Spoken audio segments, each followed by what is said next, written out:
বাংলাদেশের মুক্তিযুদ্ধের পর দীর্ঘ অর্ধ শতাব্দী কেটে গেলেও বঙ্গোপসাগর কিংবা ভারত মহাসাগরের কৌশলগত জলসীমায় আর প্রবেশের সামর্থ্য ছিল না পাকিস্তানের। তবে এবারে চিরপ্রতিদ্বন্দ্বী ভারতকে টেক্কা দিতে সেই দৃশ্যপট বদলে দিল ইসলামাবাদ। চীন থেকে অত্যাধুনিক এবং শক্তিশালী অ্যাটাক সাবমেরিন PNS হ্যাঙ্গর নিয়ে নিজেদের যুদ্ধবহরে যুক্ত করেছেন পাকিস্তানি নৌবাহিনী। সামরিক বিশ্লেষকরা বলছেন, অত্যাধুনিক এই স্টিলথ সাবমেরিন দক্ষিণ এশিয়ার সমুদ্র সীমায় ক্ষমতার ভারসাম্য পুরোপুরি বদলে দেবে।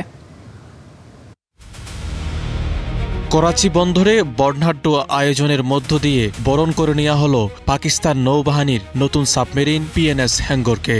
উৎসব মুখর পরিবেশে সমুদ্রের বুকে নিজেদের নতুন শক্তির জানান দিল ইসলামাবাদ। ৭৬ মিটার দীর্ঘ এই হ্যাঙ্গর সাবমেরিনটি মূলত চীনের তৈরি। চীন থেকে একই ধরনের মোট ৮টি সাবমেরিন আনছে পাকিস্তান। বিশেষ প্রযুক্তির কারণে শত্রুপক্ষের রাডারের চোখ এড়িয়ে এটি টানা কয়েক সপ্তাহ পানির নিচে ডুবে থাকতে পারে, যা একে বর্তমান সময়ের অন্যতম বিপজ্জনক ডুবোজাহাজে পরিণত করেছে। গত বছর কাশ্মীরের পেহেলগামে হামলার জেরে যুদ্ধে জড়ায় ভারত ও পাকিস্তান। ৪ দিনের যুদ্ধে ভারতকে রুখে দিয়েছিল পাকিস্তানের চীনা যুদ্ধাস্ত্র।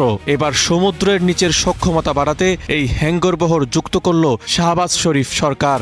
বিশ্লেষকদের দাবি, নতুন এই প্রযুক্তি ভারত মহাসাগরের পূর্বাঞ্চলে পাকিস্তানের শক্তি বাড়াবে। ভবিষ্যতে ভারতের সঙ্গে যে কোনো সংঘাতের সময় এই সাবমেরিনগুলো আমাদের নৌবাহিনীর পানির নিচের সক্ষমতা বহুগুণ বাড়িয়ে দেবে। সমুদ্রে একটি সাবমেরিনের হুমকি আর 10টি সাবমেরিনের হুমকি প্রায় সমান, কারণ পানির নিচে থাকা সাবমেরিনটির সুনির্দিষ্ট অবস্থান শনাক্ত করতে না পারা পর্যন্ত যে কোনো যুদ্ধজাহাজের জন্যই ওই এলাকায় নিরাপদে চলাচল করা অসম্ভব। আর এটি নিশ্চিতভাবেই ভারতীয় সামরিক নেতৃত্বের জন্য বড় উদ্বেগের কারণ। পাকিস্তানে বর্তমানে সাবমেরিন রয়েছে 8টি, অন্যদিকে 19টি সাবমেরিন নিয়ে ভারত এখনও সংখ্যার বিচারে অনেকটাই এগিয়ে।